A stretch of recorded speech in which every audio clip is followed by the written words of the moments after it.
All right, number 27, ladies and gentlemen. Let's take a look at this.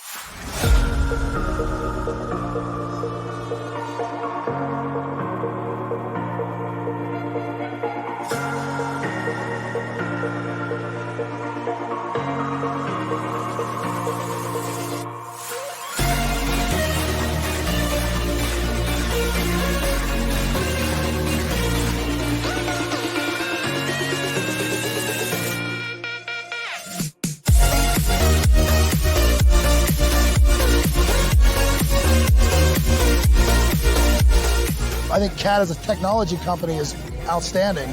CAT technology is on the ball. It's making the forward progress ahead of a lot of the competitors. The telematics, the vision link, the equipment monitoring.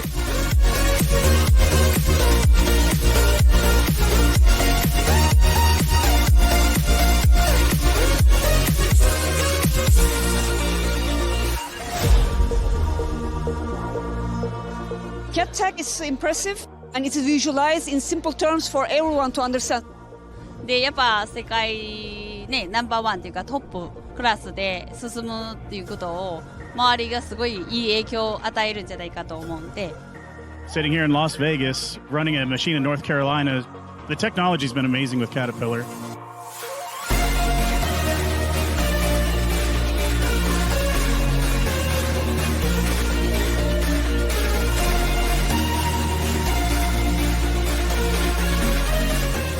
I've never seen that technology is so impressive. Yeah. CAT is the best.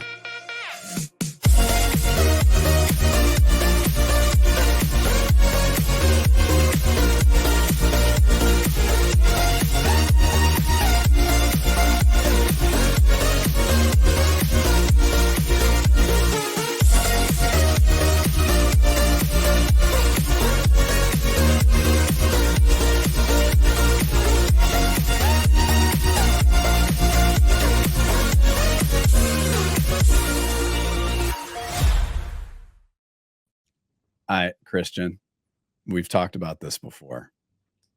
That's insane. Like, that is such good work. It is so good. I love how this is so, this is a perfect example of being so focused, so completely understanding your client, so completely understanding your client's business, and so 100% understanding who their customers are.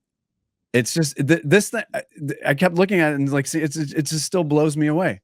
And those numbers are incredible. So congratulations, number one, for, I mean, honestly, you're number 27. So that's almost secondary compared to just what you're doing for this brand.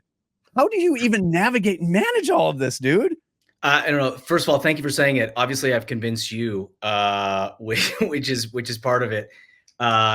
This was a really tough challenge, right? Because I am not a construction professional. I couldn't tell you what an excavator, right? 3 years ago, I couldn't tell you what an excavator versus a dozer versus something else was.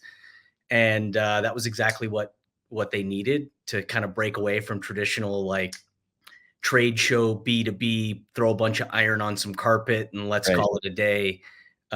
So it's not as emotional as some of the content you've played previously, but I think, you know what? But for a professional, it is. Well, for those guys, it was like, for you to be able to control a piece of equipment thousands of miles away, like, if you're not in the industry, it's like, oh, Elon Musk, he catches rockets when they come down. So that's not that impressive.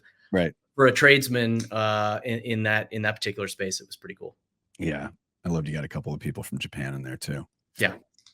Thank you for the subtitles, because I was like, I do know a little Japanese. I got number one. So yeah, that was a Caterpillar cut for sure. Right, exactly. No, I love it, and that's the other thing, is that this is such a this is a global client, and such a unique opportunity to do things that get them out of their comfort zone. So how did you sell in the ideas that resulted in this particular activation? Because there's so much happening, and to be able to convince a client to be this bold and this aggressive, it's no small thing.